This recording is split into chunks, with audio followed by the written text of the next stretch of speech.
Okay, nakikita niyo na ba ang screen ko? Yes po. Okay.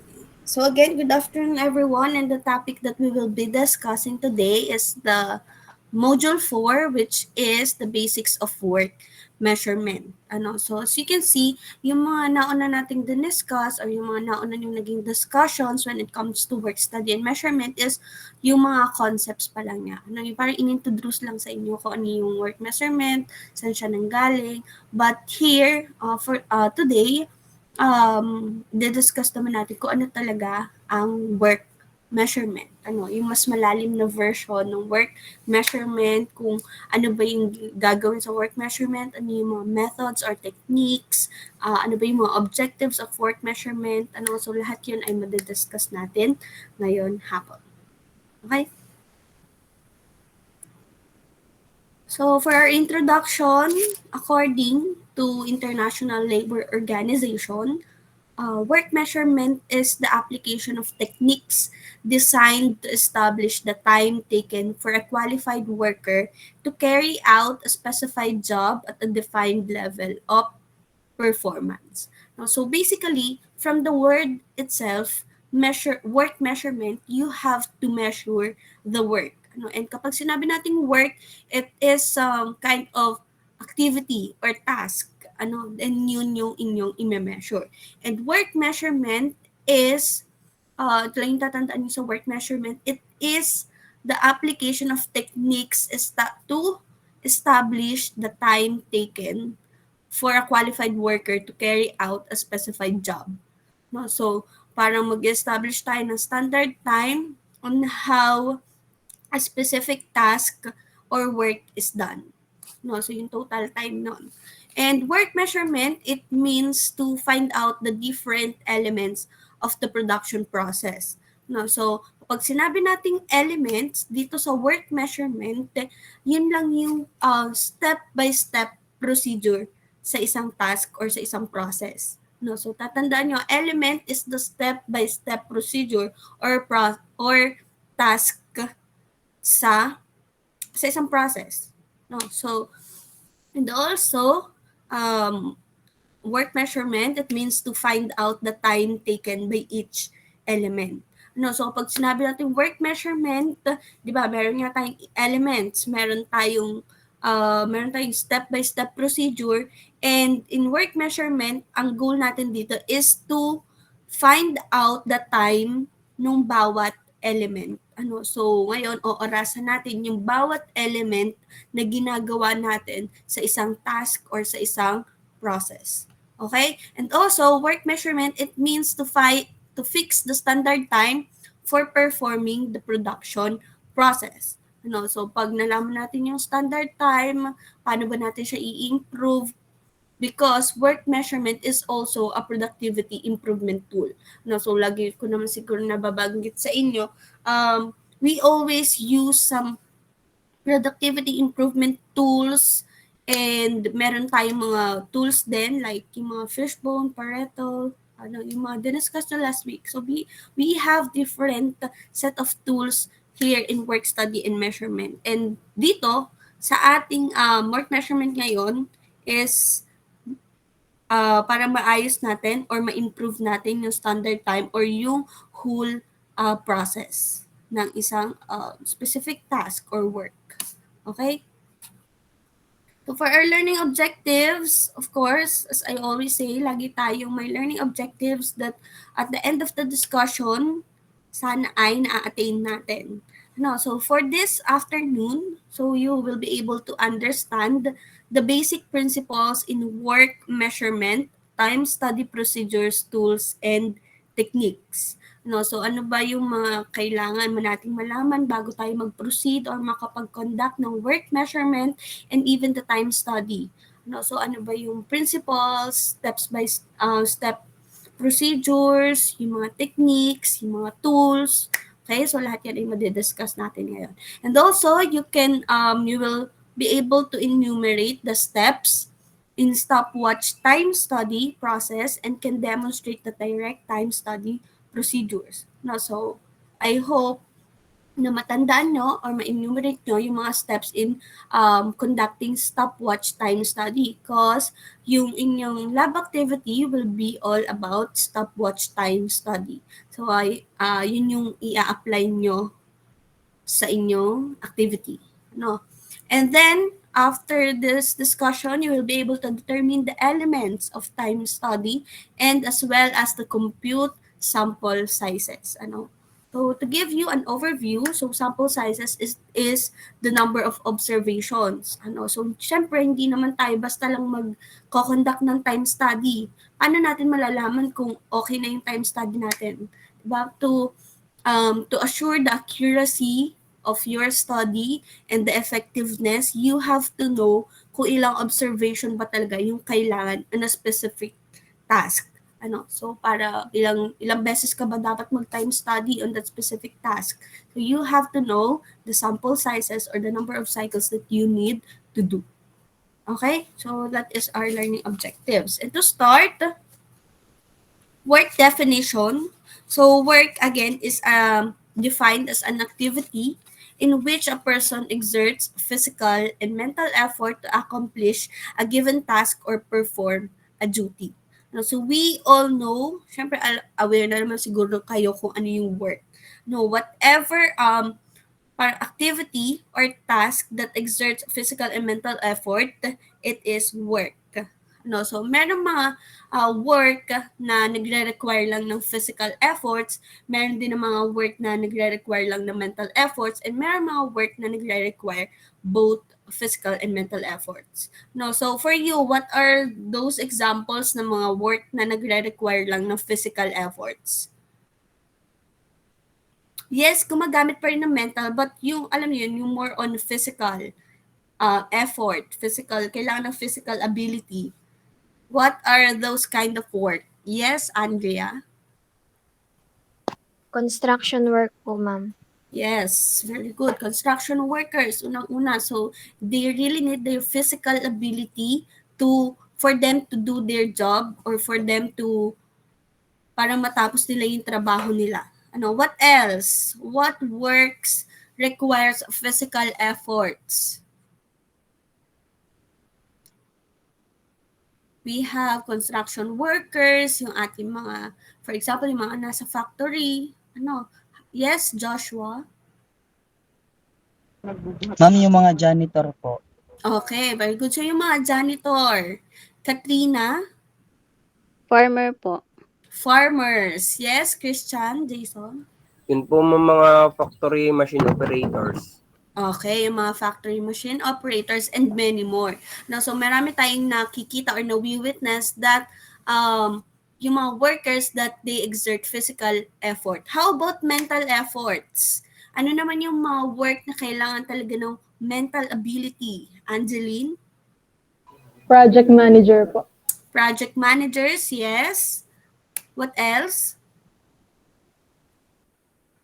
Project managers, like lawyers, kana. Yung mga nasa desk job po. Desk jobs, yes, like computer programmers. What else? Yes, Veronica? Yung mga educator po. Yes, educators. Very good. So, yan yung mga different kind of works, na they require either physical, mental, or both minsan.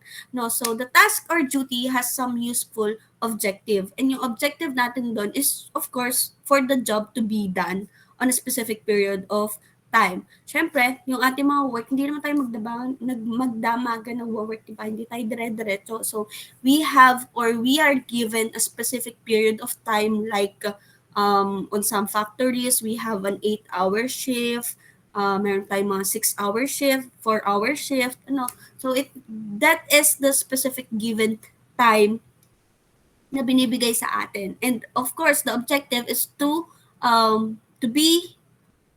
work or our work to be done on that specific period of time.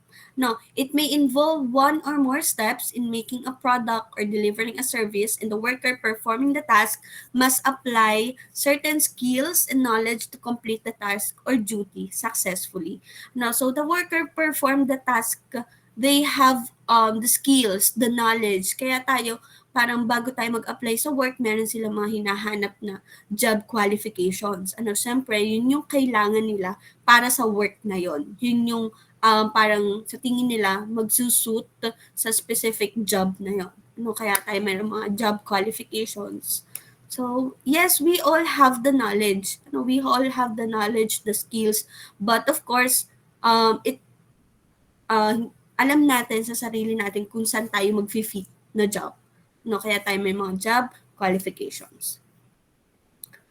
And of course, para hindi lang naman marami tayong kailangan para lang matapos natin or magawa natin yung ating work or yung ating trabaho.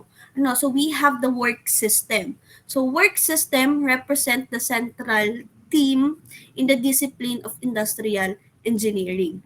So kung sa engineering, we have different disciplines like, yun nga, IE, civil engineering, mechanical engineering, electrical engineering, and all kinds of programs in engineering, yun yung discipline na tinatawag natin. But in industrial engineering, we have our own also disciplines na tinatawag.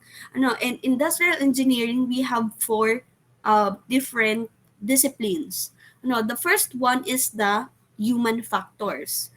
So itong human factors, tinatakal natin siya dito sa engineering, sa industrial engineering, sa part or sa ergonomics 1 and 2. So ngayon siguro hindi nyo pa, wala pa kayong idea doon dahil siya ay madidiscuss or makukuha nyo pa pala na course sa next SEM. So third year, first and second SEM, yung ergonomics 1 and 2. So yun yung unang discipline. The second discipline is the work systems. So work systems, of course, ito yung dinidiscuss natin ngayon. So work study and measurement. And then, yung ating third discipline is the production and distribution systems. So itong production and distribution systems naman, more on tinatakal siya sa engineering, economy, sa production systems subject, and so on. And then, meron pang mga subject, hindi ko lang maalala kung anong tinatakal nun. Pero ayun, more on e-eco and PS in production and distribution systems. And the last one, the last discipline is the operations research. So ayun, meron din tayong subject na OR 1 and 2 dito sa IE. So yun yung mga major disciplines ng IE. So yun yung mga major na pinag-aaralan or dapat alam or yung parang pinaka natin, specialty. So that is the 4 disciplines of IE.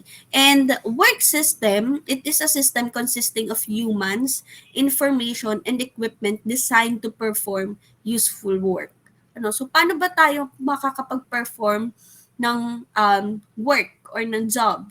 So of course, unang-una, kailangan natin ng mga human workers wherein yung tinatawag natin, meron tayong tinatawag na mga manual related the work which is done by the human workers. Meron din naman tayong mga equipments also na ginagamit like yung mga tools, machines, in every kind of task. And then also, we have the information. We should always have the skills and the ability or the knowledge to perform the task or the work. So that is the work system. Binubuo siya ng information, equipment, and human workers. So, useful work. Of course, meron tayong tinatawag na pyramid of structure. So, sa pyramid of structure, binubuo siya ng task, work elements, and basic motion elements. So, ano ba yung task? Of course, nabanggit na natin kanina na ang work, it is a task or an activity. But a task, it is amount of work that is designed to a worker or for which a worker is responsible. So sa madalit sabi, it is it is a piece of work that is needed to be done within a certain period of time. So kung ano man yung activity or yung task na binigay sa inyo on a specific period of time, ayun yung kailangan yung matapos. And ang tawag doon is task. And we have different type of task. We have the repetitive task and the non-repetitive task.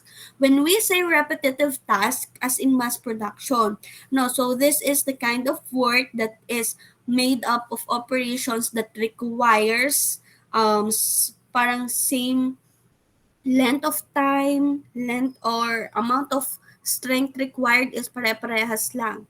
Ano yun, yung mga repetitive work is like, yung may mga, yung mga task na meron lang 30 seconds, for example, 30 seconds interval in between, tapos paulit-ulit yun lang ang ginagawa mo.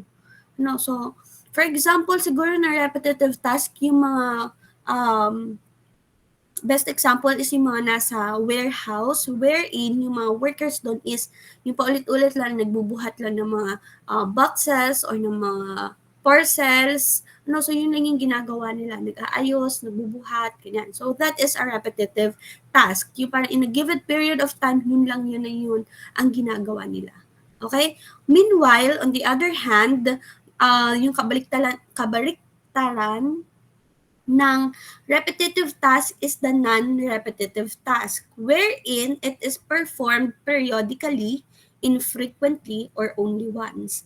So ito naman yung mga kind of work that the worker moves between different tasks. So siya naman yung iba-iba lagi yung ginagawa or parang may series of hindi pala series. Yung parang yung work na to is bibigyan ko na kayo example. So, mga example ng non-repetitive task is more on the maintenance and constructions work, wherein yung ginagawa nila or yung work cycle is hardly ever repeated. So, dahil for example, merong mga parang yung kanilang work is continuous.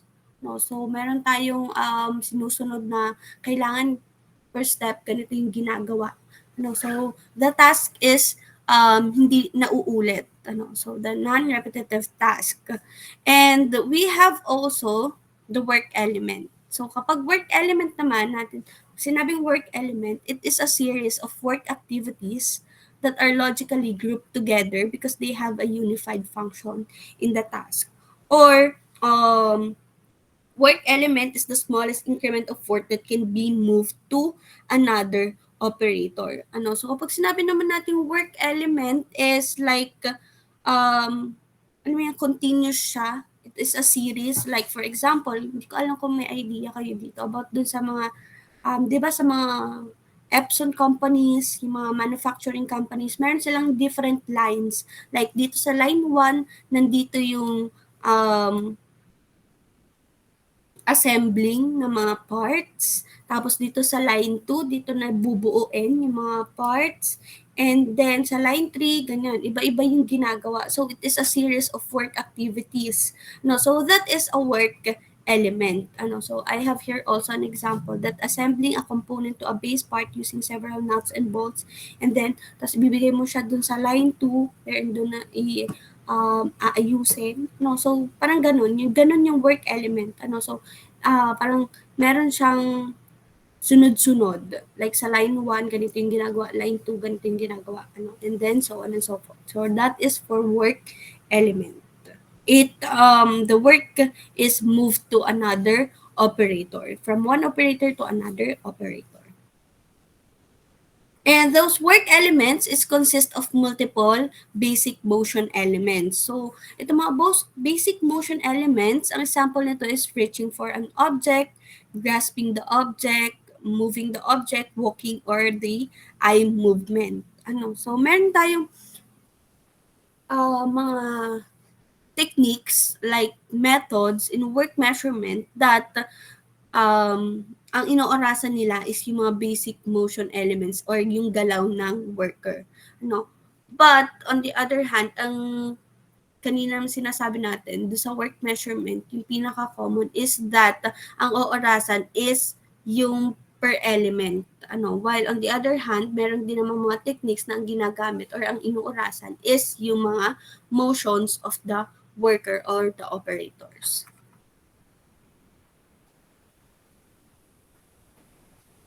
Okay, so ano nga ba talaga ang work measurement? So again, it is a general term used to describe the systematic application of industrial engineering techniques to establish the work content and time it should take to complete a task or series of tasks. No, so isa lang naman yung tatandaan niyo talaga sa work measurement. So paulit-ulit lang siya, marami lang sinasabi about work measurement, but in the end, ang pinaka objective lang ng work measurement is to establish the work content or the standard time it should take to complete a task. Yung parang kailangan lang natin malaman dito yung standard time kung gaano ba katagal natatapos yung isang task or series of tasks. So yun lang yung goal or objective ng work measurement. Doon lang siya iikot. But of course, though madaling sabihin na gano'n yung gagawin, but maraming kailangang i-consider when it comes to work measurement. So meron, sabi ko nga sa inyo, kailangan i-consider anong task or anong technique ba yung gagamitin, anong method ba ng work measurement ang gagamitin natin. Kasi since we have different kind of task like yung sa repetitive task, non-repetitive task, magkakaiba kasing set of method or techniques yung ginagamit. So it depends on the kind of task. Okay, so yun yung unang yung need to consider. And then also, yung sinasabi ko sa inyo, ilang cycle ba? And ano yung dapat i-consider bago ka mag-conduct ng time study? Kailangan ba talaga? May need ba talaga? So yun yung mga dapat i-consider when it comes to work measurement. But in the end, ang pinaka-goal lang is to establish the work content and time it should take to complete a task. And then work measurement is a productivity improvement tool, as I said earlier. So before improvements can be made, the current productivity level of an organization must be measured. And this measurement is then used as a baseline to determine if improvement projects have resulted in genuine improvement. Paano natin masasabing effective yung ating ginawang improvement? So of course, we have to make some comparison. Kung yung ating propose ba is talagang mas effective kaysa dun sa current or existing method. So, pwede nyo gamitin para compare yon o para mas mapatunayan nyo na kailangan talaga yung inyong proposal na method or yung proposed method is that you can use the work measurement or you could conduct some time study.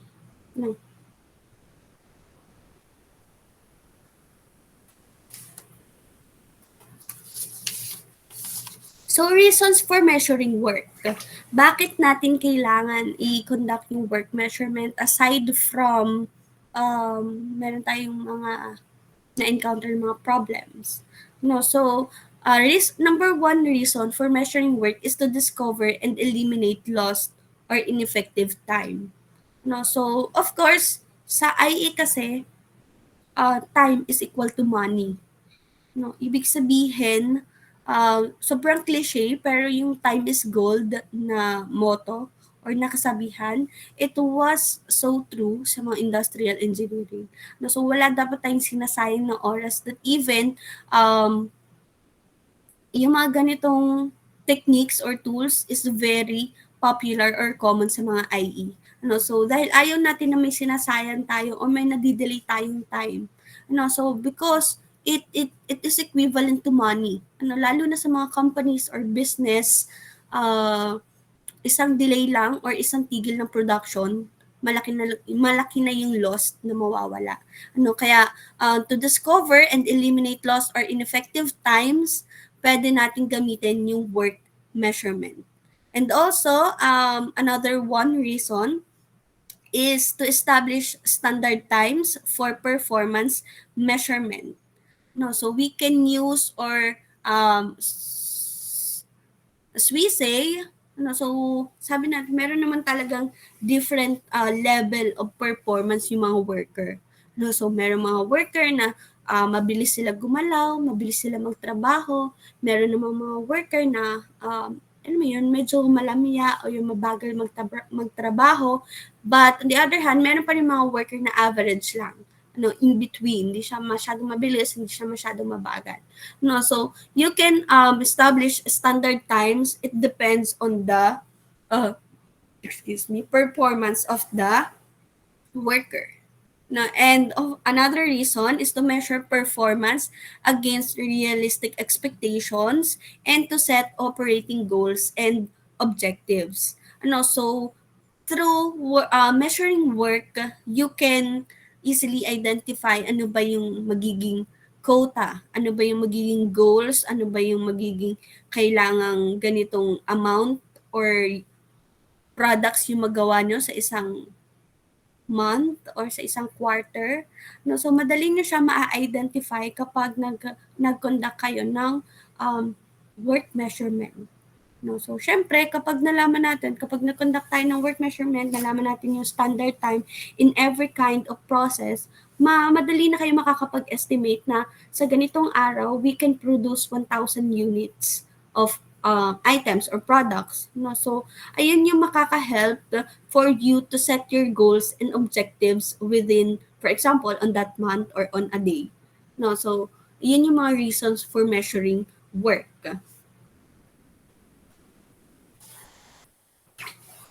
How about the purpose?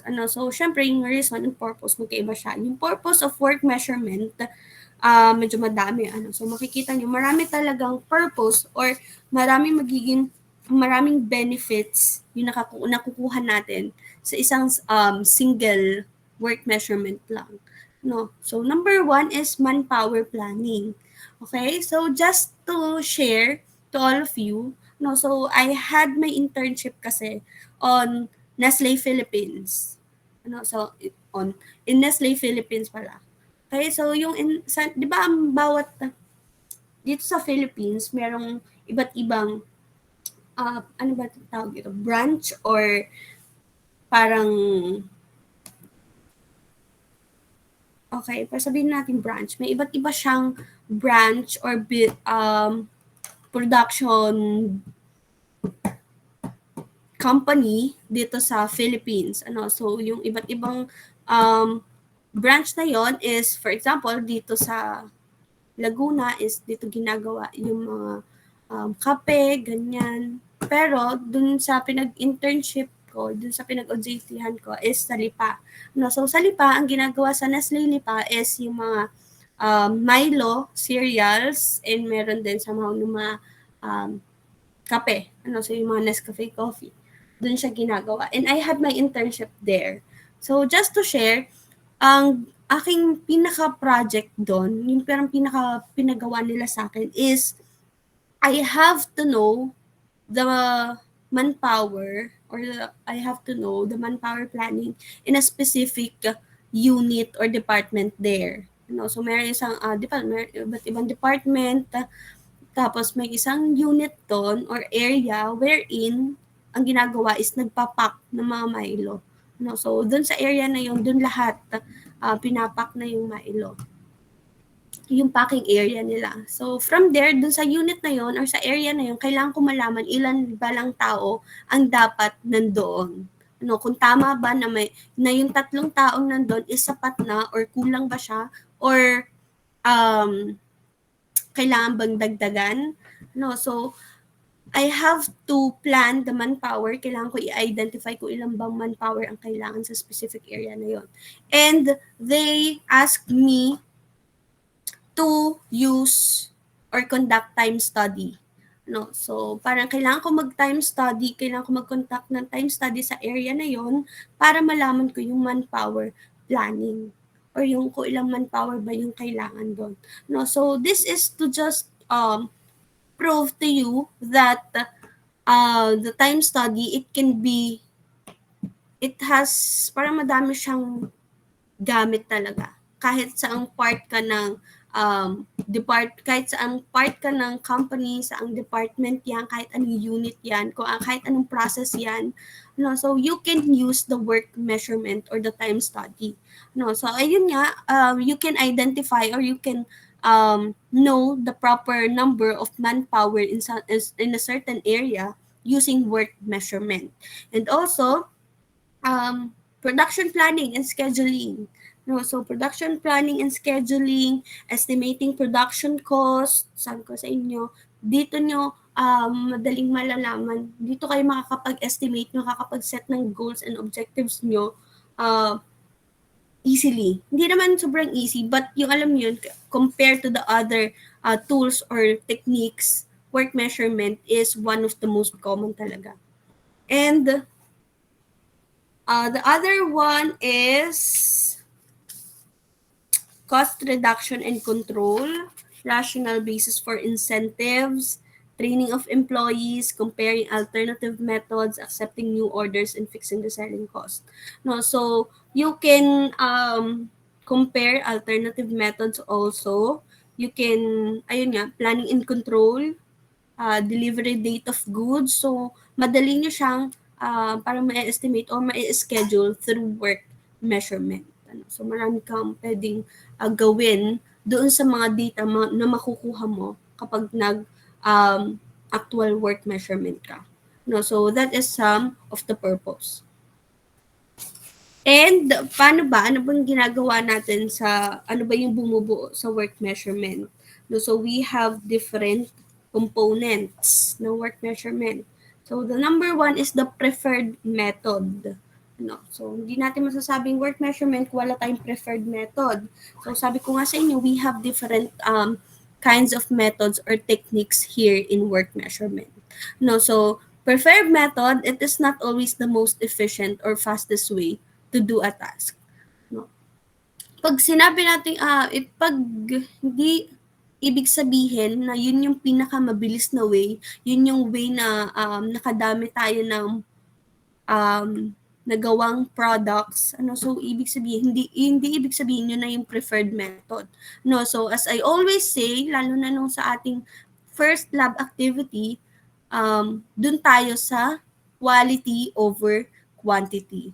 So quality is equally important. So para masabi nating preferred method as an IE, you have to or you should enhance not just the quality but also the safety of your workers and also yung productivity. So hindi dun sa porket yun na yung pinakamabilis, dun ka pinaka-convenient, but na-sacrifice naman yung safety or yung quality ng product. So, hindi yun yung preferred method. As an IE, we should know that it is always the quality over the quantity. So, ilagay nyo na lang yung sarili nyo as a consumer. So, ano yung mararamdaman nyo kapag yung ginagawa nyo product is ganun yung quality. So, you should always not think na worker lang kayo. So eventually you are also a consumer, a customer. So kayo yung gagamit ng mga units or products or services na ginagawa no sa trabaho. So that is, and the people who are trained in the proper method and follow that method will produce high quality work and perform at an acceptable performance level. So meron kasi mga tao na may mga task talaga na kailangan well-trained yung mga tao. Hindi yung parang saka pa natin sila ipagte-train kapag marami na silang nagawang, ang tawag dito, marami na silang nasayang ng mga products with defects, marami na sila, puro yung ang nagagawa nila is puro no good. So, training is also important to enhance the quality and safety of the worker. So, yun yung preferred method. And another component of work measurement is the time values. So when we say time values, time that the job should take is determined not on the basis of speeding up the motions a worker normally makes, but on the normal pace of the average worker. So sabi ko nga sa inyo, we have different level of performances. And kapag magkoconduct kayo ng work measurement or yung time study, is that you should consider the worker that you need to observe. So syempre, sabi nga, hindi kasi, for example, nagkonduct ka ng time study and in-observe mo is yung pinakamabilis na worker na nagwo-work. So, hindi natin kasi masusure yung accuracy and effectiveness of that time study kapag yun lang ang inobserve mo. Dahil sabi nga, hindi lahat ng worker is ganun kabilis mag-work. So, kapag i-consider niyo yung work measurement, i-consider niyo yung mga average or yung mga workers that works on the average pace. So, meron kasi din mga worker na parang for the sake of that meron nag-o-observe sa kanila, bibilisan nila yung work and everything. So, hindi natin masusure pa rin yung quality of work or yung ating quality ng ating work measurement. So, for that, um, you have to consider yung worker itself. And also, you have to take into considerations also the allowances. So, may mga allowances tayo na tinatawag. Diba, pag sabi natin, yung work measurement, ang goal natin is to know the duration of the task. Yung parang from the beginning hanggang end, ano yung kanyang standard time para matapos yung isang product. So, on a realistic setting, kasi meron tayong mga allowances na tinatawag. Like, the first one is the personal allowances. Yung mga personal allowances na tinatawag natin is yung mga restroom breaks, drinking water, lunch breaks, yun yung mga personal allowances. So, syempre, hindi naman, sabi nga natin, hindi, yung mga workers natin, hindi siya dire-diretso nag-work talaga. So, we have to consider it or we have to consider the allowances. And ito yung kahit anong type of task or work pa yan, lagi yung may personal allowances. Lagi merong restroom breaks, drink water break, yung mga lunch break, kanyan. Yan yung tinatawag natin personal allowances. On the other hand, we have also the delay allowances. So kapag hindi niya basta maoorasan niya ng buong task, kasi meron tayong mga tinatawag na delay allowances like yung mga power failure, yung mga kapag may mga faulty tools or machines, and work stoppages. So, yan yung mga hindi inaasahan ng mga na-encounter ng mga worker sa kanilang workplace. So, we should also consider that kasi hindi naman lagi na smooth yung daloy ng operation sa isang workplace. So, may mga times na ganyan, nagkakaroon ng mga faulty tools or machines, power failures na tumitigil yung kanilang work. So, kailangan natin i-consider yun, kailangan natin bigyan ng allowance para yung standard time is realistic pa rin. And then, aside from personal allowances, delay allowances, we have the special allowances. So, kung mapapansin nyo, sa isang workplace kasi, hindi naman yung pagkapasok nila sa kanilang workplace, diretso work na sila. So, lalo na yung mga workplace or work task na kailangan ng machine. So, of course, they have to start up the machine and they have to, sometimes meron pang nililinis muna yung mga tools before they start to work. So, syempre, hindi yung kasali kasi dun sa pinaka-standard time natin.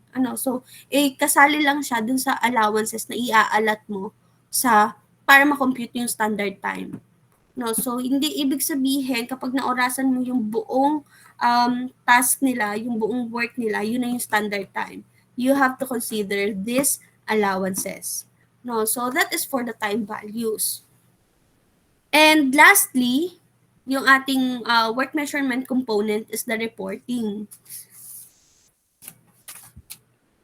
Okay, so timely information should be considered.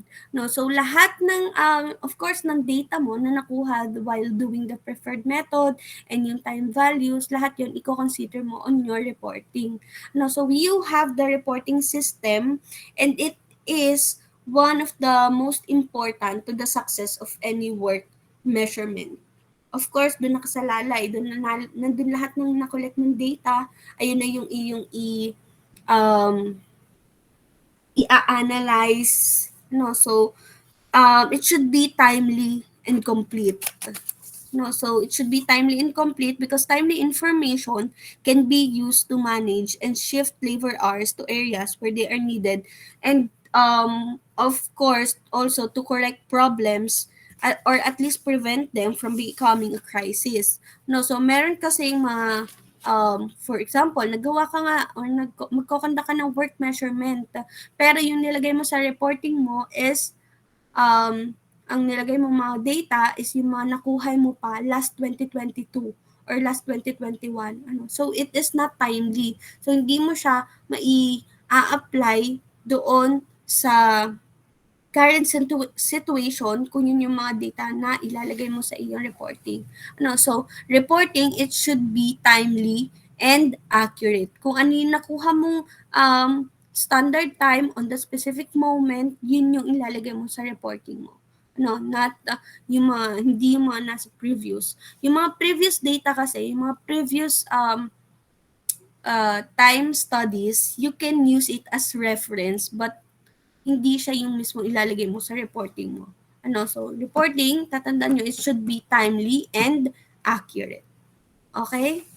Naiintindihan ba, class? Do you have any questions so far? Wala naman po, ma'am. Okay. So, alam niyo na yung mga components. No, so, alam niyo na yung components. We have the preferred methods, time values, and reporting. So, yun yung bumubuo sa work measurement. And before we proceed to work measurement methods or techniques, so all work measurement systems are based on the same simple three-stage procedure. Kahit anong method man yan, kahit anong technique man yan, dumadaan pa rin yan dito sa simple three-stage procedures na to. So the first one, we have the analysis. So before you proceed on conducting measuring work or work measurement, before measurement begins, the task to be measured is analyzed and broken into convenient parts that are suitable for the chosen measurement technique. So kailangan nyo munang i-analyze kung ano ba yung task na you will be measure or you will be measuring. Kailangan alam mo yung task na kung siya ba ay angkop sa method or technique na gagamitin mo, kung and kapag na-identify mo na yung task na yon, kailangan alam mo na din, na-identify mo na din yung mga elements niya. So kailangan sa elements dapat himay na himay siya. Kung ano yung step-by-step procedure na ginagawa ng worker, yun dapat yung laman ng iyong elements or nandun na siya sa analysis part mo. So before you proceed sa mismong work measurement, na-analyze nyo na, nalaman mo na kung ano yung task that require the work measurement and kung ano yung kanyang work elements. And after that, after you know the task and the elements, you have the data collection and measurement. Sa data collection and measurement, of course, it is necessary to collect descriptive or qualitative data on the nature of the task. Kailangan alam mo yung nature ng task, yung conditions under which it is performed, alam mo yung kanyang working environment, ano yung mga tools na ginagamit sa task na yon. So, yun sa laman ng inyong data collection. And sa measurement naman, so dito sa measurement, data are collected to obtain a mean or typical value. As well as yung sa number of observations na dapat kailangan, dun nyo siya sa measurement ilalagay or dun siya sa measurement stage mangyayari. So, meron ka ng data na na-collect. Alam mo na yung task, alam mo na yung mga elements, nahimay mo na, alam mo na yung nature of the task, yung mga meron bang machines na ginagamit. Kasi yung ating pag-compute ng standard time, malalaman mo lang yung standard time Depende, of course pa rin, if it is performed manually or meron ba mga machine. No, so yan, kino-consider din yan. Kapag naalaman mo na yon, magkakaroon ka na ng measurement like how many cycles or number of observations to provide a given level of confidence in the final results. No, so after that, after the analysis, data collection, and measurement, you will have the synthesis. Excuse me, wait.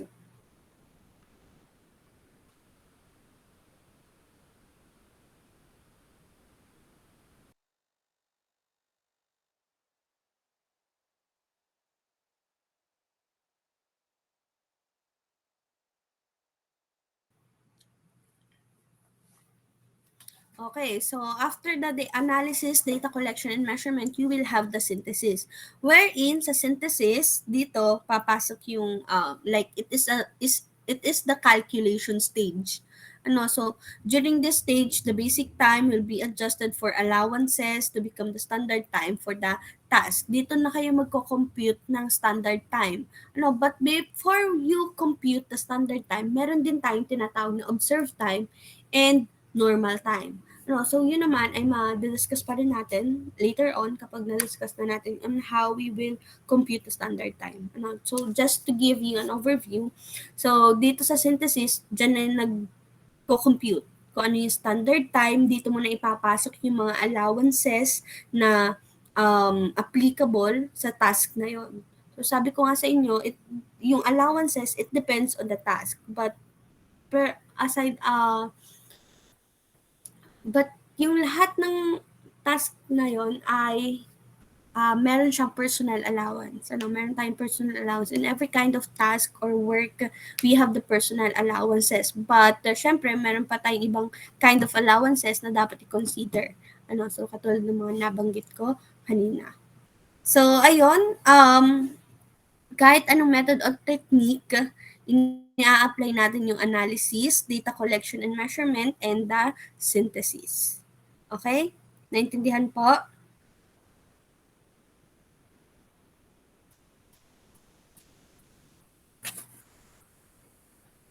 Walang sumasagot. Nandyan pa kayo? Yes po. Maintindihan po. Okay.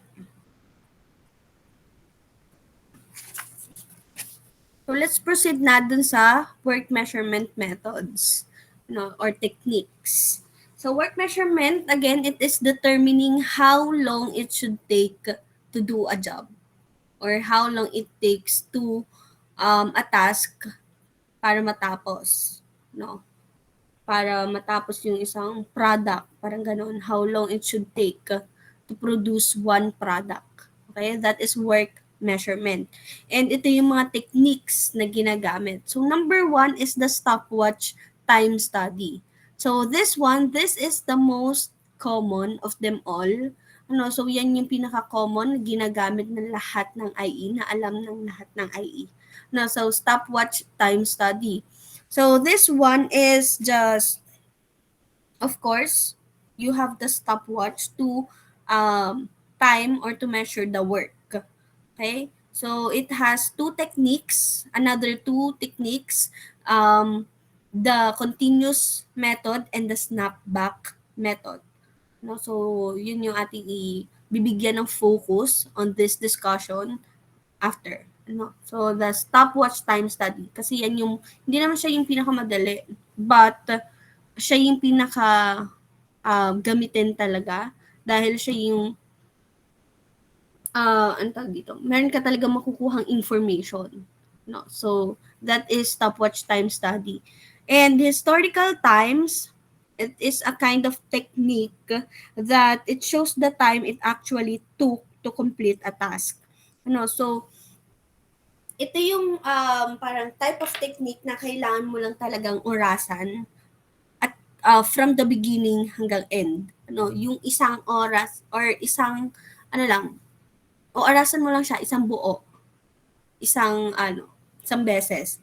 No, so it will show or it will show the actual time of the whole process So it is easy to understand, it is easy to collect, but yung historical time kasi, they will provide no information for future improvement. So nakuha mo lang yung isang buong oras, pero hindi mo alam sa historical time kung saan ba, for example, kung saan bang element nagtagal yung worker, saan ba nagkaroon ng problema, or saan possible magkaroon ng bottleneck. So basta nalaman mo lang yung isang buong time ng process. Hindi mo ma-identify kung saan nag-vary yung mga elements. That for historical times. But it is the most easiest way or technique when it comes to work measurement. No? And the other one, the predetermined data, this technique is most um, frequently used in studying high volume settings. Dun ito ginagamit sa mga malalaking planta, yung mga malalaking factories. So this one, an observer measures a job by watching and analyzing it into its basic constituent motions. Yung predetermined data, more on ang ginagamit dito or ang pinag-aaralan nila dito is yung motions or yung galaw ng worker. So since it is partly crucial, so this method requires substantial training and practice to acquire and maintain accuracy. Okay, so this one is maganda siyang gamitin. Like makukuha mo talaga yung accuracy of the study, but ayun, medyo mahirap siya because it requires training and practice talaga para malaman mo or ma-observe mo yung galaw ng isang worker. Unlike doon sa ating stopwatch time study wherein kahit kayong mga students, madali niyo siyang matututunan. Basta may guide, basta alam niyo yung procedure, madali niyo siyang magagawa. So that is a stopwatch time study. So medyo mas mahirap yung predetermined data technique. Okay? Another technique is the work sampling. So work sampling naman, so it needs a large number of random observations to be observed para ma-determine mo yung steps sa normal performance or para malaman mo yung kanyang standard performance o yung standard time. So, sa work sampling, madali din siya, but ayun lang, downside for it is that it requires a large number of observation. So, para malaman yung accuracy ng level of performance or yung normal performance ng isang worker sa isang task. So, ayun yung pinagkaiba-iba ng bawat techniques sa work measurement. But for now, we will focus on the stopwatch time study. So yun yung pinaka gagamitin natin. And ito din yung i-apply nyo on your lab activity tomorrow. Okay? So we have also the standard elemental time. So standard elemental times, it is the time standards derived from a firm's historical data. So yung standard time, standard elemental time, it is a part of the previous time studies. It is used to maintain a data. It is part of the historical data of for example, a company. And the steps for standard elemental times, for you to have it or for you to para makuha mo kung ano yung ano yung ang tawag dito, para malaman mo yung standard elemental times. So you have to first analyze again the job, and the second one is to check file for historical times, and you have also to modify file times if necessary and some elemental times to get the normal time. So para din siyang ito din yung parang steps na kailangan mong i-consider when it comes to the actual stopwatch time study. So yan naman lagi ang inuuna natin. Dapat alam natin yung job or task. Kailangan natin remember the analysis. So you have to identify the task that you will observe, and then you have to identify the elements. So, hindi naman tayo magfo-focus dito sa standard elemental times. Ang focus natin is to the time study itself, stopwatch time study. So, what is the objective of the time study? The first one is to measure individual and group performance. So, as you are observing kasi, worker, no, so if you are observing a worker, you will know kung ano yung kanyang level of performance. Maa-identify mo yun. Depende yun sa'yo. You will measure individual and group performance. And you will be also determine the appropriate allowances. So sabi ko nga sa inyo, meron tayong different allowances na kailangan i-consider. Hindi siya kung ano yung nakuha yung standard time, yun na yun. So, hindi. So, kailangan alam nyo din yung different appropriate allowances depende sa isang task. And another objective also is to predetermine time systems and prediction of standards. So, what is stopwatch time study? So, stopwatch time study is development of time standard based on observations of one worker taken over a number of cycles. So, kung makikita nyo, itong picture dito sa gilid, on the lower right side, ito, so you will see a woman, holding a stopwatch. So, meron din siyang time study form from there. So, parang ganyan yung magiging itsura nyo. Pag nagko-conduct kayo ng time study. So, you have to make some observations over a one worker doing a specific task. So the basic steps in a time study is first and foremost, again, you have to define the task to be studied. So meron kasing mga task, ano lang ba yung mga process na kailangan ng time study. So para malaman nyo or para maging realistic sa inyo yung time study, para ma-experience nyo siya. So you are, siguro bukas ang gagawin niyo is yung pag-assemble or yung mga pag-assemble ng mga toys, ganyan. So yun yung magiging, yun yung mga task or process na i-observe nyo. So para lang mabigyan kayo ng experience on how you will, on how the proper time study. And then after you define the task, you have to determine the number of cycles to observe. So, paano natin malalaman yung number of cycles? You have to know, again, para sa accuracy and effectiveness ng iyong time study, you have to know kung ilan ba talaga observation ang kailangan.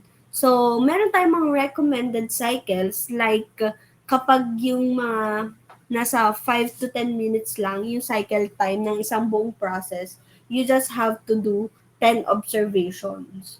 So it depends pa rin, 'di ba? Na kapag for example, nag-conduct muna kayo ng time study, isang beses. So doon niyo ibe-base yung inyong magiging number of cycles, kung ilan ba yung naunang cycle time, doon yun na ibe-base kung ilang observation yung need yung gawin para sa time study. So it depends on the cycle time of the specific task. And after that, after you define the task and you determined also the number of cycles to observe, pwede ka nang mag-time study, actual time study. You can time the job. So, paano ka magta-time ng job? For example, imagine nyo na lang na may nagwo-work. Merong worker dyan. Tapos, nasa likod lang kayo, inoobserbahan nyo yung kanyang bawat element na ginagawa. Sabi ko nga sa inyo, bawat step-by-step procedure na ginagawa niya, oorasan nyo siya. So, yun yung sa time the job. And after that, after you collect all the time, after you record all the data, you will have to compute the standard time. So, ito na yung moment of truth. Kaya malalaman nyo na yung standard time ng isang specific task or process. So, dito na kayo magkakaroon ng mga conclusions and recommendations after you compute the standard time. So ano ba yung mga ginagamit natin sa stopwatch time study? No, so of course, from the word itself, you need a time study watch or yung ating mga stopwatch. Familiar ba kayo sa mga stopwatch?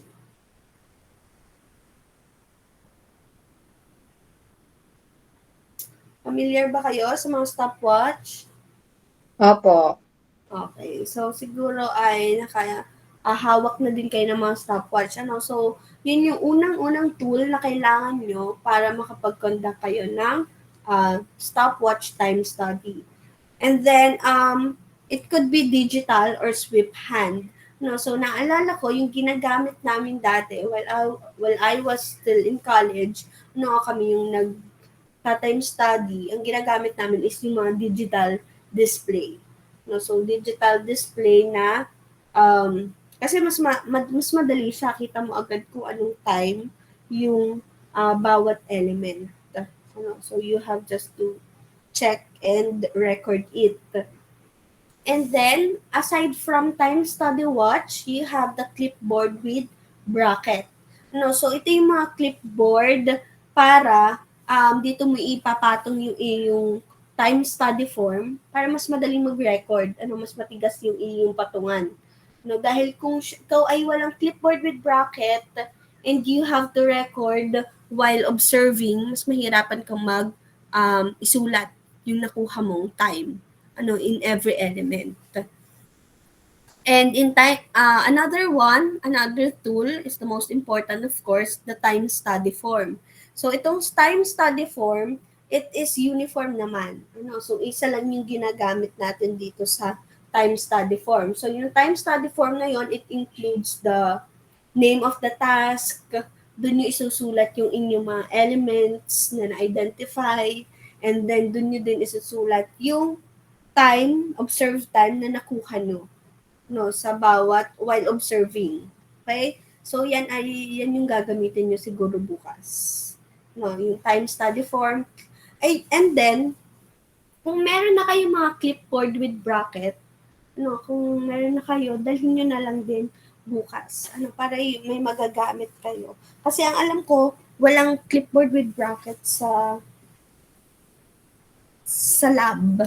Meron lang doon is yung stopwatch, and then siguro bibigyan kayo ng copy ni Sir Gerald ng time study forms. So, kung meron kayong clipboard with brackets, mas better. You can perform comfortably yung ating stopwatch time study. Okay? So, ito kasi stopwatch time study, siya, madali lang siya, but medyo nakakataranta, kumbaga. Lalo na kung hindi ka familiar sa ginagamit ng mga tools. So, I advised na before you start your lab activity tomorrow, sabihin niyo muna kay Sir Gerald na papraktisin niyo muna yung paggamit ng stopwatch. So, we want to give you the proper, or we want you to learn the proper way of doing the stopwatch time study. So para magawa niyo yung proper way, of course, you have to familiarize with the tools. So sabihin niyo kay Sir Gerald, Sir, ipapracticein muna po namin yung paggamit ng stopwatch. So dahil in stopwatch time study, the stopwatch will be your best friend. Kailangan kasundo mo yung stopwatch mo para makapag-record ka, para ka ng maayos, makapag-conduct ka ng time study ng maayos.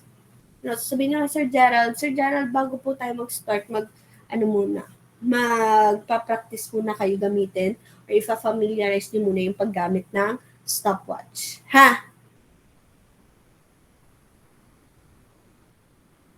Okay po, ma'am. Okay. So, ayun. Dito din meron tayong, after nyo malaman kung ano yung mga tools, we have, nabanggit ko na to kanina, we have two different techniques of stopwatch time study. So, the first one is the continuous timing method, or yung tinatawag nating cumulative method. So, pag sinabi nating ang continuous timing method, for example, ano tawag dito? ang task na i-observe natin is maglaba, yung paglalaba. No, for example, yun yung task na kailangan yung gawan ng time study. Ano yung mga elements na kailangan nyong isulat? Ano yung mga elements kapag ang task natin is paglalaba? O anong una munang gagawin ng worker? Siguro hindi kayo naglalaba. Ire-ready po muna yung mga damit. Okay, i-ready mo yung mga damit. Kung sa actual setting, ito yun, di ba meron na tayong nasa working environment, nasa workplace nyo na yung mga tools nyo. No, so, ibig sabihin, nandyan na yung mga damit. Anong sunod? Ihiwalay mga puti po doon sa mga decolor. Sabay. Joke lang. So, ayun, ihihiwalay yung puti sa decolor. So, the moment na ihihiwalay ng worker yung mga damit, paghihiwalay ng worker yung mga damit sa puti at decolor, yun yung oorasan nyo. So, the moment na hawakan ng worker yung tawag dito, yung damit, tapos paghihiwalay niya, yun yung oorasan nyo. So, kumari, yun yung ating element A. Yung element B is babasain yung mga damit. Yung unang banlaw. Pag nabasa na yung mga damit, yun yung ating element B. Yung pagbabasa ng damit, yun yung oorasan nyo. And then we have the element C wherein yung the moment na ilalagay na ng tawag dito? Yung pagpipiga. Kumari, yun yung ating element C, yung pagpipiga. So, yun yung oorasan nyo. So, sa continuous timing method, ito, madali lang siya. Kung magsisimula kayo sa 0, tapos, tuloy-tuloy lang yung oras niya, and kada tapos niya ng isang element, yun yung ire-record nyo. Okay? So, yun yung, ang tawag doon sa na-i-record nyo na time is observed time. Okay? So, in every element, kapag natapos yung isang element, i-record nyo na yung oras. So, dito sa time study kasi, sa stopwatch time study, dapat mabilis kayo. So, mabilis kayo pumick up, mabilis yung mata nyo, mabilis kayo magsulat. Dahil, yung yung worker, dire-diretso lang siya nagwo-work.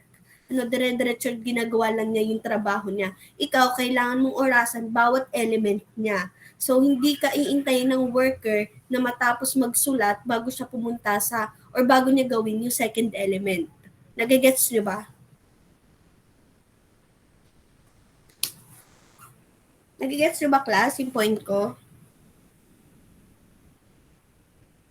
Opo.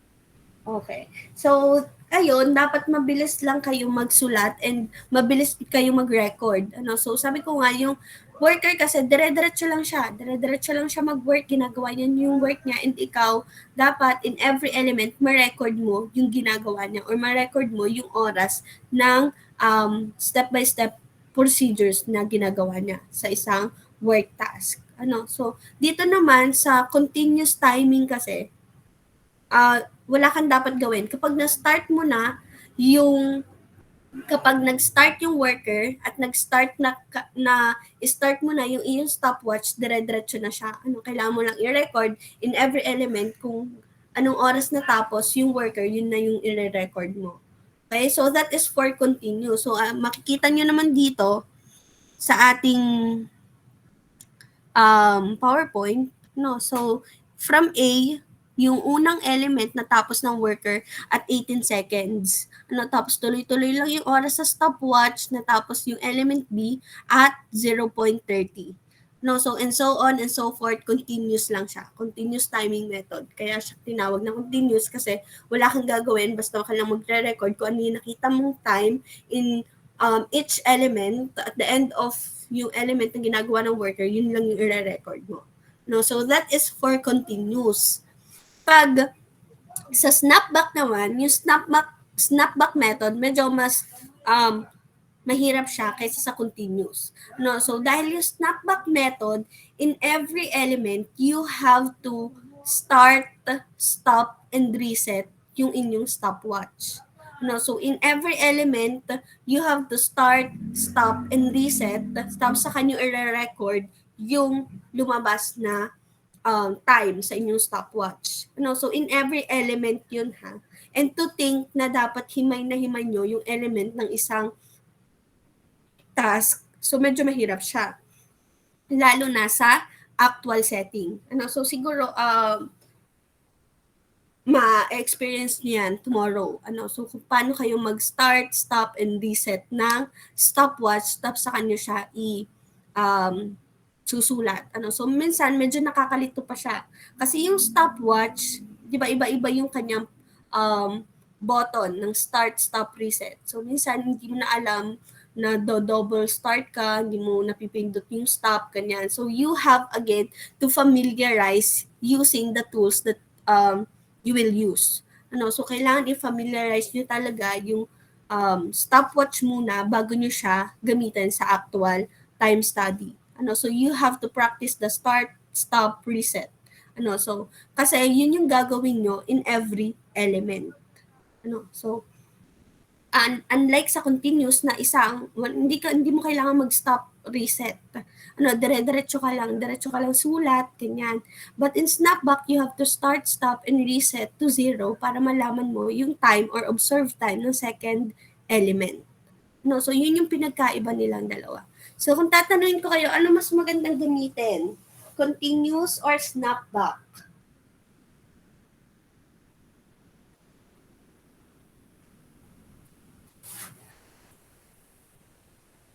Ano mas magandang gamitin na technique?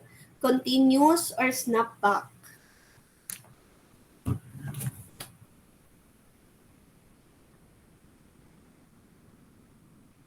Hello? Continuous po, ma'am. Continuous. How about the others? Ano yung mas magandang gamitin? Continuous or snapback?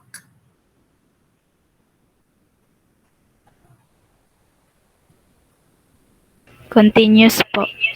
Okay. So siguro, kung kayo tatanungin ngayon, sasagutin niyo talaga ay continuous. Kasi as you can see, mas madali siyang gawin kaysa sa snapback. So, but, kasi sa snapback, you will be able to easily identify kung saan kayo parang saan nag-vary yung inyong mga observed time.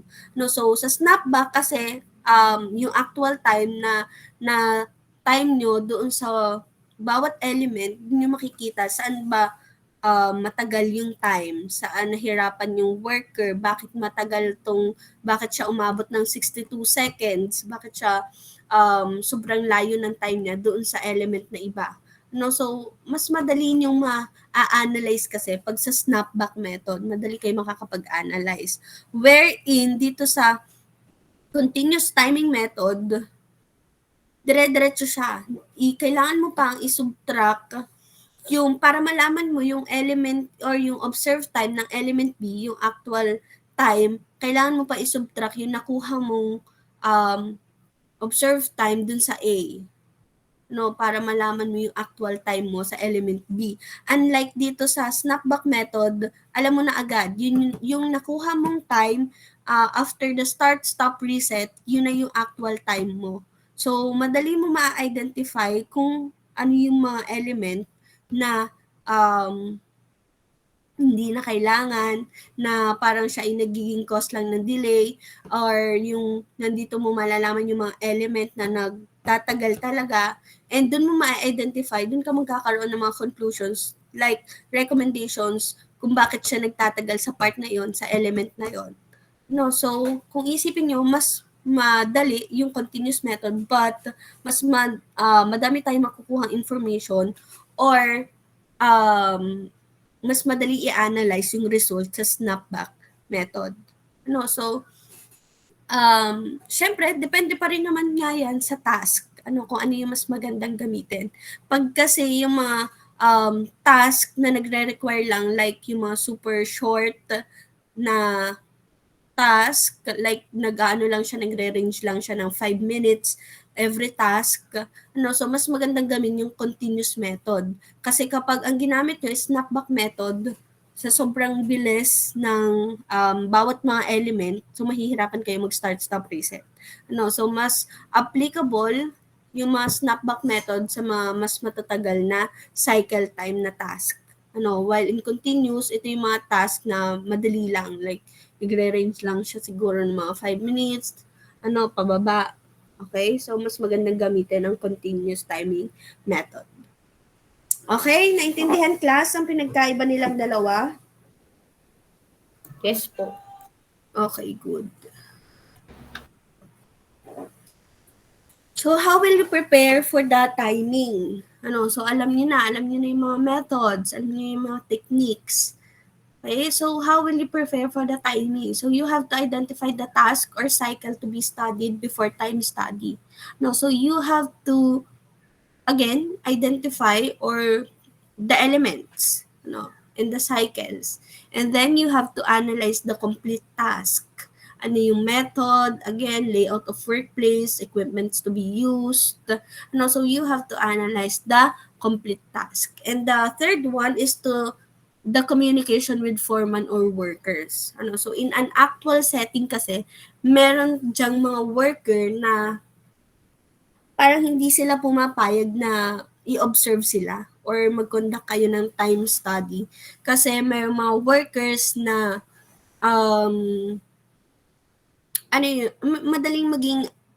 madaling ma-distract. Lalo na pag may mga taong nanonood sa kanila habang sila ay nagtatrabaho. So you have to communicate with the foreman or workers. And meron ding mga taos na uncomfortable kapag may mga ganong observations. So for me, in my case, as I said earlier, 'di ba, I had my internship and kailangan kong mag-conduct ng time study in the specific area.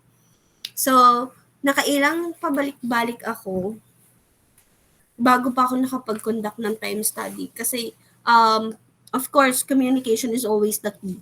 You have to communicate bakit mo kailangan gawin yung time study na yon, ba't mo sila kailangan i-observe, and to make sure na hindi sila maaabala on their work just because lang doon sa iyong time study observation. So you have to communicate with the foreman or workers. So it is one of the most important you have to consider kapag nasa realistic setting na kayo, kapag nasa labas na, nasa mga companies na kayo. And then you have to the elemental analysis, or you have to break task into elements. Again, you have to make sure na lahat ng elements is masusulat nyo before kayo mag-start. So make sure na lahat ng elements is nalaman nyo na and masusulat nyo dun sa inyong time study form. Hindi yung kapag nagtatrabaho na, nagsisimula na kayo mag-time study and yung worker may ginawa siya tapos hindi mo siya naisulat sa iyong time study form, tapos hindi mo siya mata-time, wala ka man lalagay na oras. So we can consider your time study as effective or yung accuracy. So hindi natin matatawag na successful yung time study kapag may mga ganun nakalimutan kang elements. So you have to carefully identify the elements of a work task. Okay? So make sure that you will list all the elements of the task carefully. So dapat na-identify nyo na siya. Again, dapat himay na himay siya. Bawat galaw sa work measurement kasi, bawat galaw talaga ng worker, yun yung element. About step by step. Bawat galaw ng worker, kailangan ma-identify nyo. Okay? Like yung pagkuha ng tool, pagkakabit ng tool. Ganyan. So, dapat ay ma-identify nyo lahat ng elements. Okay? So, you have to carefully observe muna the worker before you conduct the time study itself. So, kailangan ay ma-observe nyo. Dahil kayo mag-a-identify niyan, hindi i-identify or walang ibibigay sa inyo. Dapat kayo ang mag-a-identify ng mga work elements. And here are some advantages and disadvantages. So for continuous, again, the advantage from there is the clock never stops or no time omitted. So kung ano nga lang yung lumabas doon na nakita nyo sa inyong stopwatch, yun yung isusulat nyo, yun yung i-record nyo.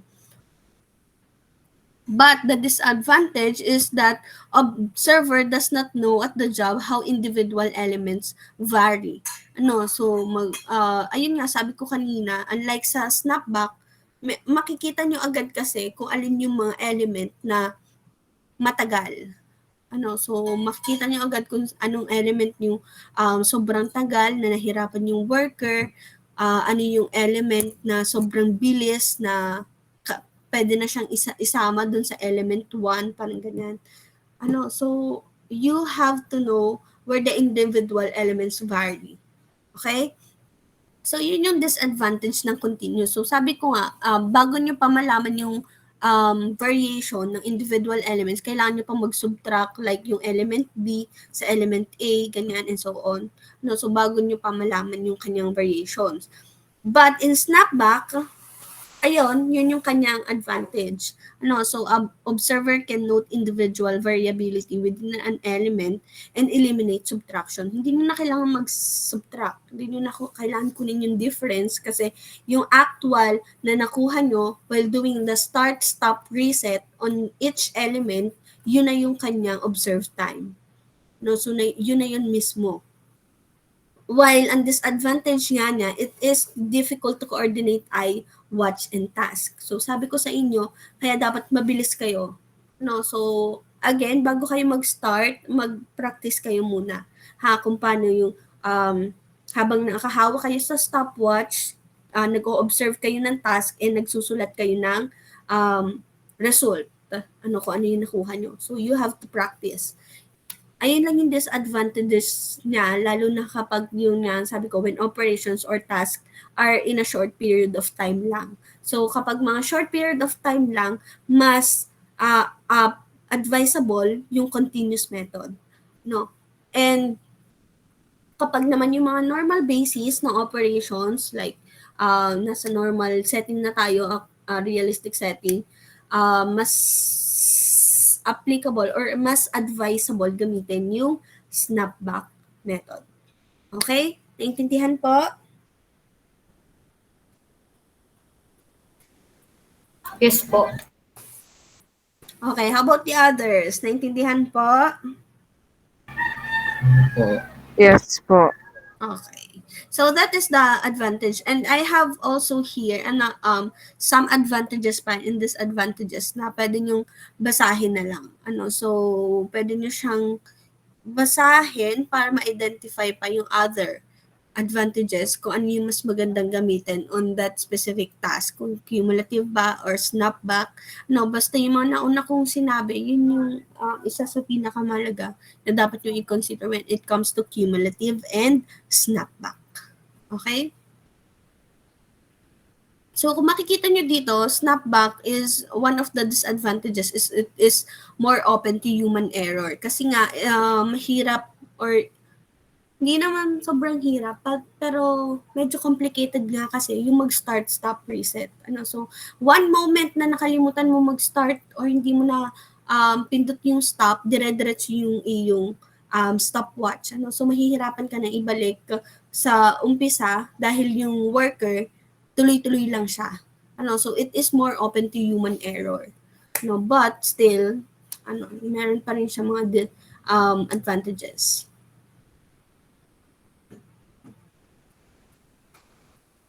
So, ano naman yung mga job na kailangan nating i-time study? So, hindi naman yung time study, syempre hindi naman pag naisipan lang natin na, kailangan nito ng time study. Hindi naman ganun, agad-agad.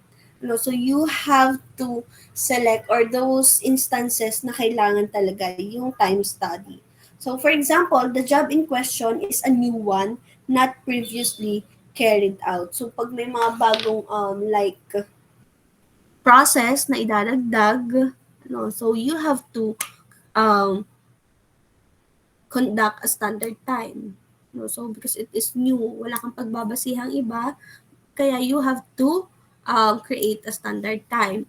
And then kapag meron kang nag-change kayo ng material or meron kayong bagong requisition ng material, meron kayong gagamitan sa process. No? So you have to consider that and you have to create a new time standard. No? So mas ano pang epekto ng inyong requisition ng material? Ano magiging epekto ng inyong biniling bagong machine? Ano, napabilis ba talaga yung standard time or mas napabagal? No, so you have to, it depends on the work measurement.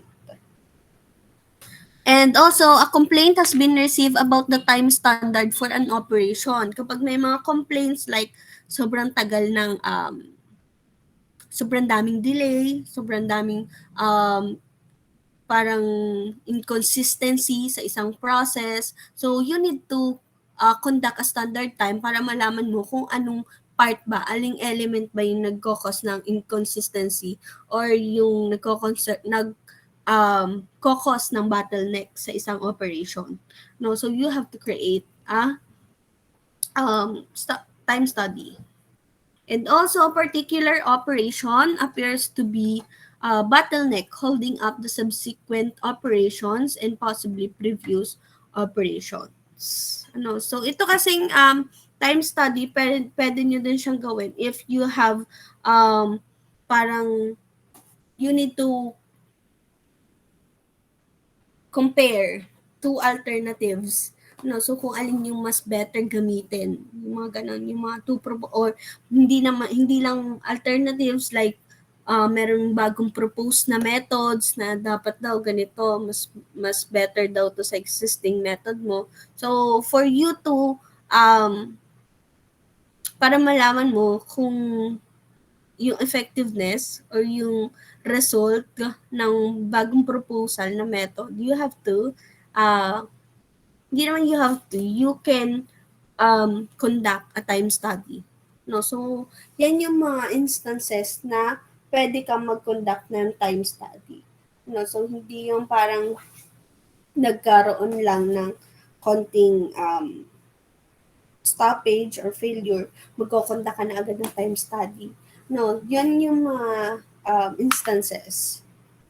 Lalo na pag sa mga yun nga, manpower planning, no, kapag sa tingin mo it is too much na sa isang area is meron ganitong number of manpower, meron naman din mga machines kang nakalagay dyan. So, it is still productive or it is still efficient. Ano, so, you have or you can conduct time studies.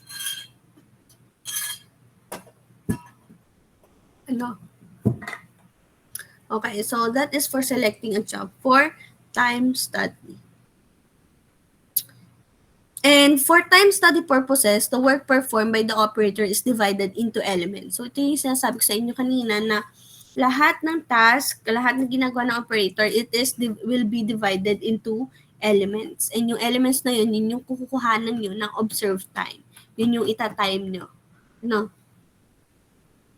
It can be made up of one or more fundamental motions and or machine or processes activities selected for convenience of observation and timing. So again, magkaiba yung magiging standard time nyo kapag it is purely manual operation and kapag may mga machines na ginagamit. Ano? So magkaiba yung kanyang way of computation of the standard time. Okay, so we have different types of elements naman. No, so sabi natin, again, ang elements, it is the step-by-step procedure or process or task na ginagawa ng worker. No, so we have repetitive element. It is an element which occurs in every work cycle of the job. No, so in every cycle, in every task, nandun yung element na yon. Like yung pag-aabot ng mga materials, ano, so parang every now and then you have to get or grasp an object or reach for an object, no, so yun is tinatawag siyang repetitive element kapag ilang beses mo ginagawa yun on a single cycle, no. So meron naman tayong mga occasional element, like it does not occur in each work cycle of the job, but which may occur at regular or irregular intervals. No, so ito yung mga element or steps like sa una mo lang ginagawa. No, so for example, yung mga pag-turn on ng machine, ito turn on mo siya. So hindi naman siya every single time ito turn on mo siya or bubuhayin mo siya. 'Di ba? Isang beses mo siyang i-on tapos diretso ka na ulit sa work mo. So it is occasional element ang tawag natin doon. Yung mga turn and off ng mga machine, yung pag-check ng machine, so it is an occasional element. And we have the constant element naman, which the basic time remains constant whenever it is performed. No, like, ito naman yung mga steps in the task, like switching ng machine. So, di ba, switching ng machine on, ganun lang naman lagi yung ginagawa mo. Yung parang, kung anong oras, like 2 seconds, it is always 2 seconds yung pag-switch mo ng machine. So yun yung constant element. While variable element naman, it is an element for which the basic time varies in relation to some characteristics of the product, equipment, or process. So for example, dimensions, weight, quality, pushing trolley of parts to the next shop. So kabaliktaran siya ng constant element. And we have also the manual element. So ito naman yung element performed obviously by the worker. So yung mga manually. And syempre kung may manual, meron din tayong machine element. Yung mga power-driven machine. And the governing element and foreign element. So ito naman mga types of element lang. Kailangan may idea lang kayo on what element. But ang pinakamahalaga pa rin dito is you have to identify kahit anong type man yan, kung manual man yan, machine, variable, constant, whatever it is, you have to carefully identify the elements of the task on a task given to you. So yun yung pinakamahalaga. Kailangan ma-identify mo yung task na yun. Hindi naman ipapa-identify sa'yo kung anong element pa yun kapag nasa actual time study ka na. So dapat may idea lang kayo on types of elements. But at the end, ang pinakamahalaga pa rin is you have to, you know how to identify the elements in a given task. Okay?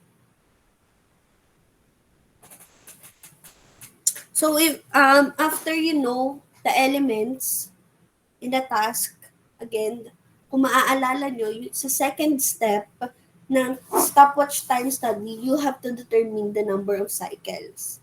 So you have to determine the number of observations. So paano ba natin magagawa yon? So I have here some recommended number of cycles. So sa number or recommended number of cycles kasi, ito yung binabanggit ko sa inyo kanina. Kapag yung mga nasa 5 to 10 minutes lang na mga task, yung recommended niya lang is 10 cycles. You have to do 10 observations on that specific task. Paulit-ulit lang siya. Yun yung malalaman yung accuracy ng inyong time study, kung ano yung nakukuha yung result. So as you can see here, sa baba ng cycle time sa pagtaas ng recommended number of cycles and sa pagtaas ng cycle time sa pagbaba ng recommended number of cycles. So it makes sense naman kasi for example if you are tasked or if you are asked to do a time study na dun sa process na nag-cover for about 40 minutes and above, kung gagawan mo siya or oorasan mo siya yung 40 minutes na yon ng 200 cycles, so medyo matagal. So doon ka mahihirapan. So sa pagtaas ng or sa paghaba ng cycle time, sa paghaba ng task, yung actual task, sa pagbaba ng recommended number of cycles. But still, we have to compute pa rin. Or we have to compute pa rin the number cycles of the number of observations. Dito papasok yung ating sample size. So it depends kasi kung ilang sample size or number of observation yung kailangan nyo gawin. So dito, we have ang tawag dito, formula for computing the proper or the appropriate sample size in an observation. So you have to compute it using this formula. N equals Z, which is ang ating Z, it is the number of standard deviations required for the desired level of confidence. So yung makikita nyo mga given sa mga problems is yung desired confidence. So ito yung mga desired confidence and you just have to parang sa uluhin itong Z value. Yung kanyang equivalent Z value. For example, ang common naman dyan na given palagi sa time study computations or problem solvings is the 95% desired confidence. So automatically kapag 95 yung desired confidence, ang iyong Z value is 1.96. So yun yung ilalagay mo dito sa Z value natin dito. While yung S natin, it is the standard deviation. So marunong ba kayong kumuha ng standard deviation, lalo na sa CalQ?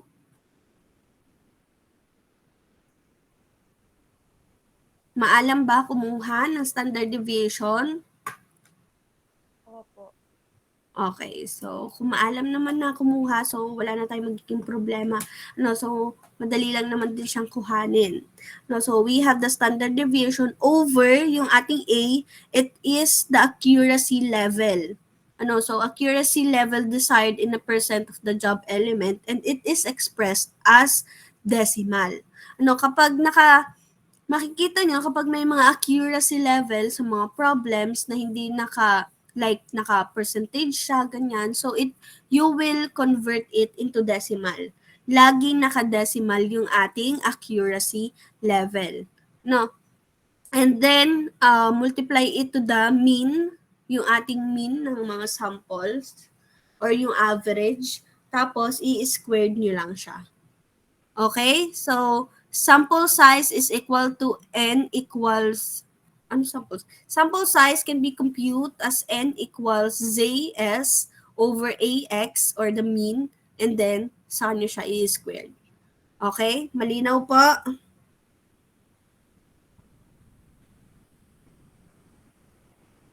Malinaw ang pagkuha ng ang sample size. Yes po. Okay, so yan yung formula. Yan yung tatandaan nyo ha. Pati itong table dito ng desired confidence and yung kanyang equivalent Z value. So kapag naman hindi given yung ating accuracy level at saka yung ating mean, you have to look for the acceptable error. Kapag yung E dito, yan yung ating acceptable error. Kapag yan yung given, ang gagamitin yung formula is N equals ZS over E squared. Okay? So, yun yung dalawang formula para malaman natin yung sample size. And then, standard deviation, kapag hindi naman siya given, pwede nyo siyang i-compute manually or meron din nga siya sa CalQ. So, I have here an example. So, yung makakasagot dito, bibigyan ko ng 2+2 sa finals.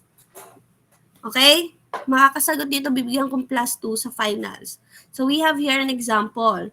A time study analyst wished to estimate the time required to perform a certain job. So, a preliminary work showed a mean of 6 minutes and a standard deviation of 2 minutes. So, the desired confidence is 95%.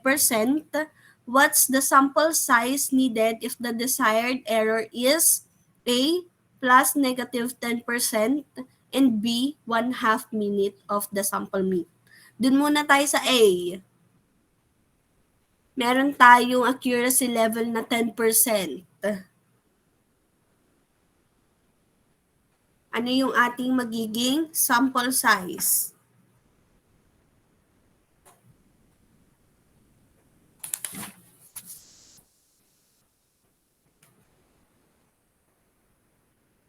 I hope everyone is nagkakalkyu ha kung ano ang sample size nito.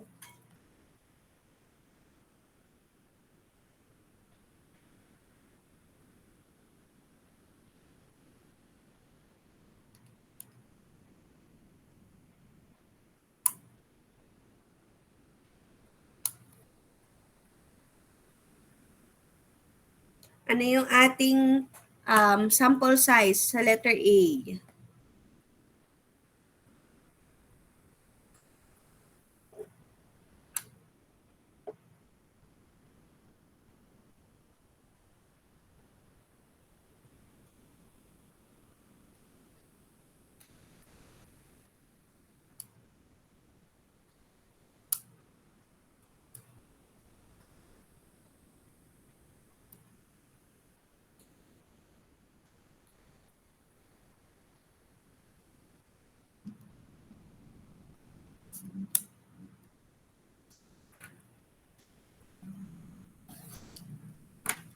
Ano ating sample size? We have, ano yung ating Z?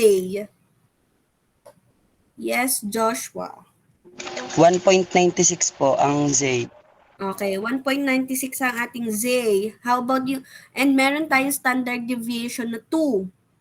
Tapos meron tayong accuracy, ang tawag dito? Level of accuracy na 10% and meron tayong mean na 6 minutes. So what is the sample size? Yes, Joshua. 42.68 po. Okay, 42.68 ang ating sample size. But, of course, wala naman tayong 0.68, di ba, na number of observation.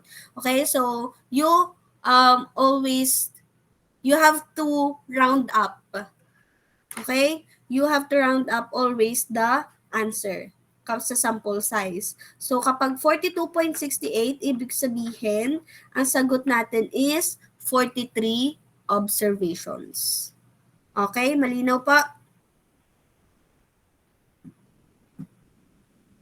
How about sa B? Ano yung ating sample size?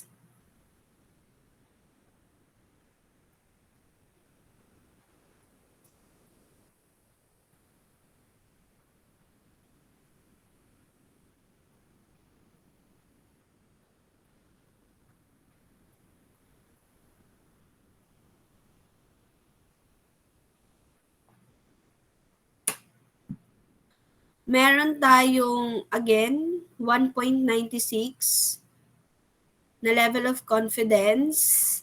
And then, meron tayong standard deviation pa rin na 2. And then, what is our desired error?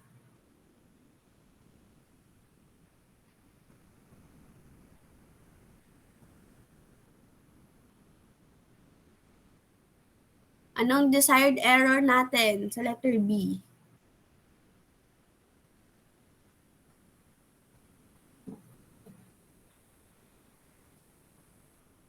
Yes, Paula? Ma'am, try lang po. 0.5 po. Okay, 0.5.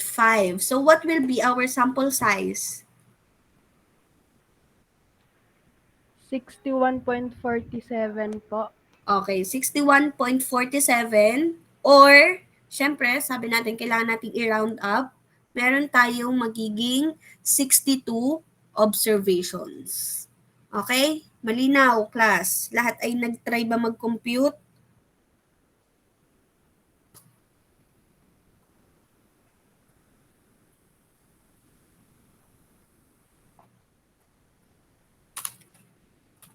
Okay, so meron tayong 42.68 or 43 and then sa letter B is 61.47 or 62 observations.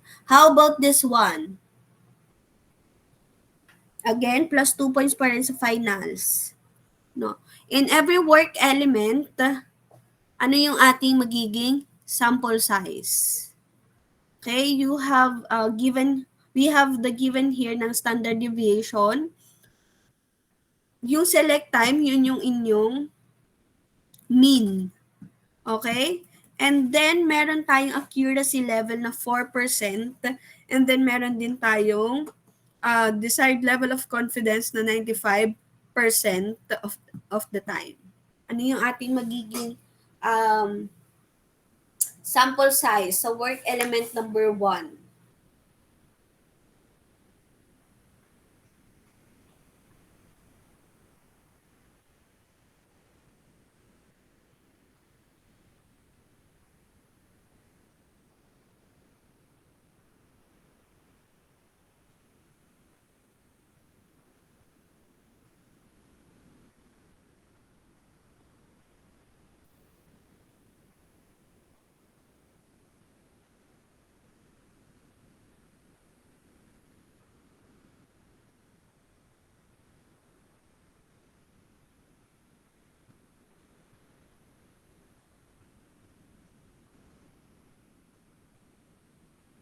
Are you done? What is the sample size for element number 1?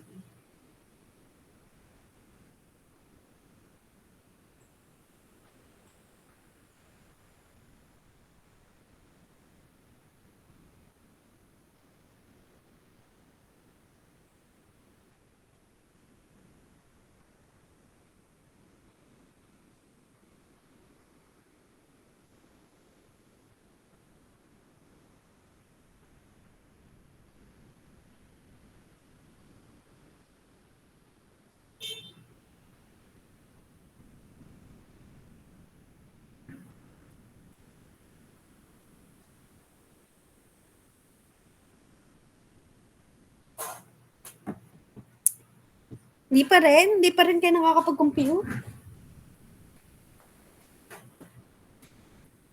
Or ayaw nyo ng plus 2 points?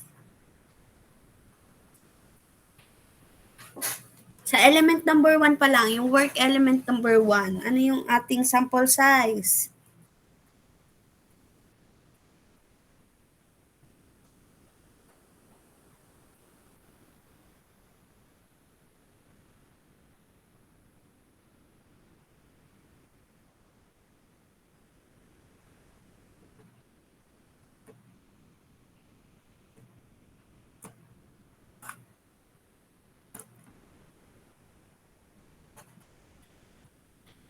Meron again tayong standard level of confidence na 95%, which is equivalent to 1.96.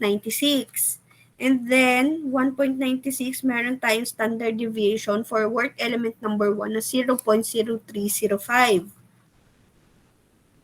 Tapos, meron tayong accuracy level na 4%. Tapos, meron tayong mean na sa work element number 1 na 0.50. Okay, so what will be our sample size? Aris. Ma'am, try lang po to. 9 po. Okay, so very good. So we have 9 number of observations. Okay, so ganun din yung gagawin nyo sa work element 2, 3, and 4. Okay, so sa work element 2, anong ating sample size? Joshua. 58.02 po or kaya 58 po to be exact. Okay, 58 number of observations. Sa number 3, work element 3, Angeline. 3 po. 3 observations. How about the last one, the work element number 4?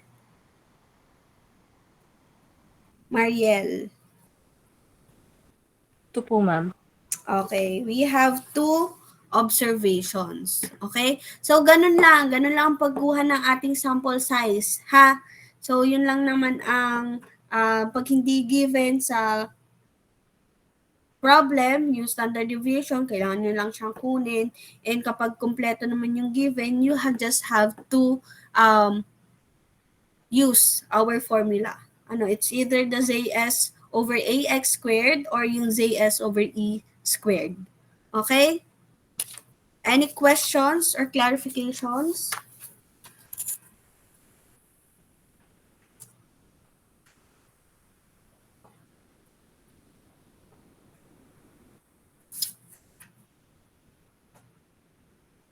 Wala na po?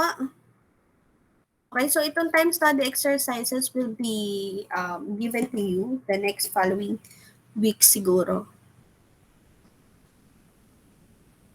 Last question, meron ba kayong mga concerns sa ating diniscuss? Meron kayong ika-clarify? Dahil ito lahat bukas ang i-apply nyo sa inyong lab activity. Wala na po? Wala naman po, ma'am. Okay, good.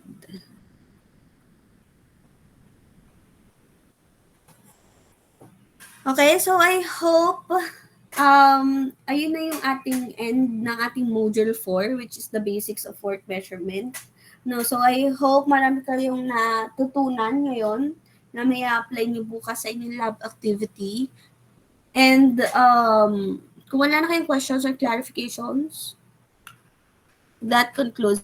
So sana makapahinga kayo ng Holy Week. No, so syempre makakapahinga pero mangingilin pa rin, ha? Magbabait. And then see you on our next class. So mag-a-announce naman ako sa GC kung kailan yung ating next class. And for the PowerPoint, i-upload ko na lang siya sa ating G-Class. Thank you everyone.